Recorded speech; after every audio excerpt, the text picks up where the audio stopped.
안녕하세요. 김태훈의 현명한 투자자 방송 시작하겠습니다. 본 영상에서 다루는 내용은 투자 권유가 아니며 각 개인의 투자 판단에 대한 책임을 지지 않습니다. 별도의 SNL 채널 가입을 유도하거나 투자 권유 및 유료 리딩 서비스를 홍보하는 불법 사칭 계정에 유의하시기 바랍니다. 자, 오늘은 이 드라마 사랑의 불시착에서 이 손예진 배우가 사용해서 유명해진 이 마녀공장이라는 업체에 대해 다시 한번 좀 말씀을 드리겠습니다. 2분기 실적을 어닝 서프라이즈를 내놓고 또 미국 시장에서 아주 이제 핫한 화장품으로 이름을 알리고 있다고 그러는데요. 특히나 이제 이 사랑의 불식작 같은 드라마가 이 미국 PPL 그러니까 OTT를 통해서 미국 그 안방에 있는 시청자들에게도 알려지면서 이들도 역시 똑같이 이 PPL에 노출되는, 그래서 소비자들이 직접 그 동네 상점이나 이런 화장품 샵을 찾아가서 이 마녀공장의 화장품을 사는 그런 소비 패턴이 미국 시장에서도 나오고 있습니다. 이게 넷플릭스 통해서 사랑의 불시착이 이게 방송이 되면서 나타난 현상인데요. 일본에서도 그 똑같은 현상이 있었죠. 일본에서도 OTT를 통해서 이 사랑의 불시착이 일본에 방송되면서 일본 사람들이 이 손예진 앰플을 사기 위해서 이 화장품 가게로 달려갔습니다. 그 똑같은 현상이 나타났고, 이 손예진 앰플, 손예진의 화장품으로 알려지면서 이 마녀공장은 일본뿐만 아니라 미국에도 안착하는 모습입니다. 지금 보시게 되면 뭐 앰플이나 세럼이나 전체 매출액에 차지하는 비중은 그렇게 크진 않습니다. 클렌징이 가장 많이 사용이 되고, 이 앰플을 사러 가서 이 마녀공장의 다른 제품을 함께 담으면서 이 클렌징이 전체 매출의 가장 큰 비중을 차지하기 시작했죠. 그리고 이러한 판매되는 걸 보면 내수보다 수출에서 훨씬 더 많이 판매되고 있는 걸 확인할 수가 있습니다. 그만큼 해외 시장에서 더 인정을 받고 있는 것이고, 마녀공장이 다른 화장품 회사들과 다르게 주가가 그래도 선방하고 잘 나가고 있는 것은 최근 들어서 얘기죠.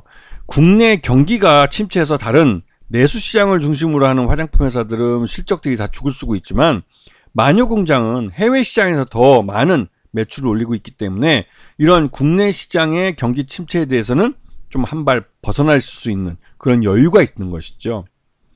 지금 특히 미국 시장에서 이 마녀공장의 매출이 아주 급증한 걸 볼 수가 있습니다.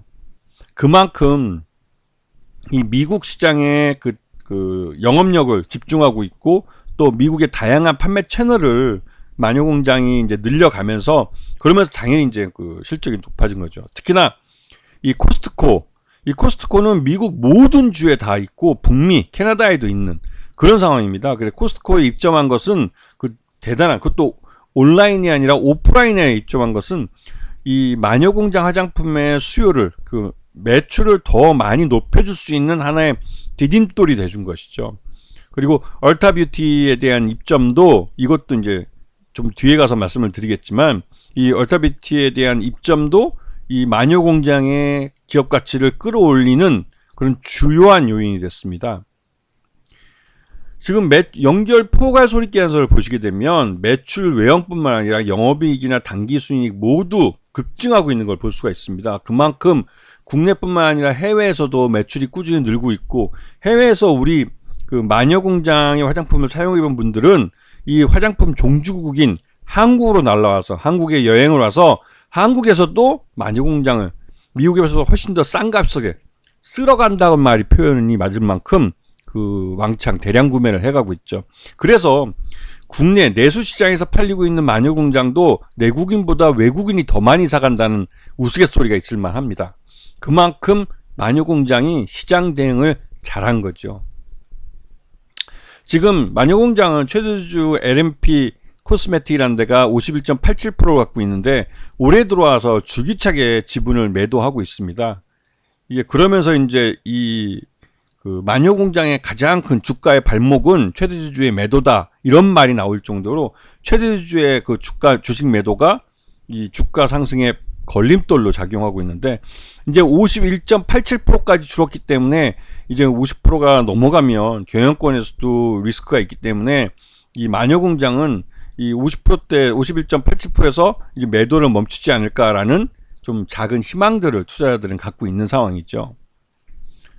지금 보시면 앞에 설명드렸지만 지금 단순 처분해가지고 계속 64.42%에서 지금 51.87%로 2024년 들어와서 계속 지분을 팔고 있습니다. 이 최대주주가 주식을 팔면서 유동성을 공급해준다고 하지만 지금 소액주주들이 전체 45.77%, 즉 유동성은 어느 정도 충분히 있다고 판단되기 때문에 이 최대주주의 매도는 솔직히 말해서 그 투자분 회수라고밖에 할 말이 없어서 좀 그렇긴 좋게 보이진 않죠. 자, 앞에서 말씀드렸지만 미국 코스트코에 입점을 해서 미국 전국에 있는 300여 개 매장에서 전시 판매 중에 있습니다. 그만큼 이 마녀공장은 제대로 된 판매 채널을 잡은 것이죠. 여기다가 워렌 버핏, 이 양반이 이제 미국에서 이제 주식으로 그 세계 최대 부자가 됐다는 양반인데, 이 워렌 버핏이 얼타 뷰티라는 그 화장품 뷰티 샵입니다. 거기에 이 마녀공장도 입점해 있는데 이 얼타 뷰티의 주식을 사들인 거죠. 이 부분은 미국의 소비가 아직 살아있고 미국의 MZ세대라는 젊은 세대들이 이 보다 합리적인 그 화장품 소비를 하고 있고, 이들의 화장품 소비가 말 그대로 얼타뷰티의 실적을 그 장기적으로 우상하게 만들 수 있는 요인이라고 판단했고, 오히려 이 워런 버핏이 살아있는 동안 얼타뷰티가 가장 많은 수익을 가져갈 수도 있다라는 말을 할 정도로, 왜냐면 이제 이 워런 버핏 나이도 거의 이제 90에 넘어서고 있기 때문에, 하여튼 이 얼타뷰티에 대한 투자는 마녀공장이 여기에 입점해 있다는 것으로 하나의 또 시장에서 그 관심을 받고 있고, 또 이 얼타뷰티의 실적이 좋아지는 건 마녀공장의 매출도 늘어날 수 있다는 그런 유출을 할 수 있기 때문에 그런 기대감이 있는 것이죠.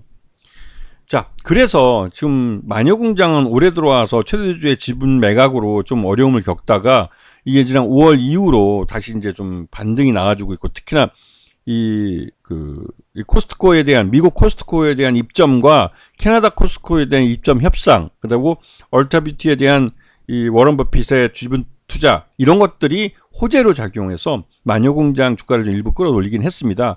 그랬다가 최근 들어서 좀 시장 내에 유포되고 있는 무슨 그 친위 구테타나 이게 내부의 이런 소식 때문에 시장 전체가 좀 우리나라 증시가 더 나쁘게 움직이고 있습니다. 미국은 금리 인하를 다음 달부터 단행할 거라고 미국 시장은 빠르게 회복되고 있지만, 우리나라는 여전히 지지부진한 모습을 보이고, 이게 우리 시장만의 리스크가 부각되고 있기 때문에 그 시장 리스크로 마녀공장은 오히려 기업 가치가 할인돼서 지금 거래되고 있는 것입니다. 마녀공장은 2분기 실적만 놓고 보면 이 내부 기업 가치만 봐서는 29,000원 정도가 적정 주가로 평가되고 있고, 충분히 그 이상을 오버슈팅할 수 있는 주식인데 지금 시장 리스크에 의해서 할인되고 거래되고 있는 것이죠.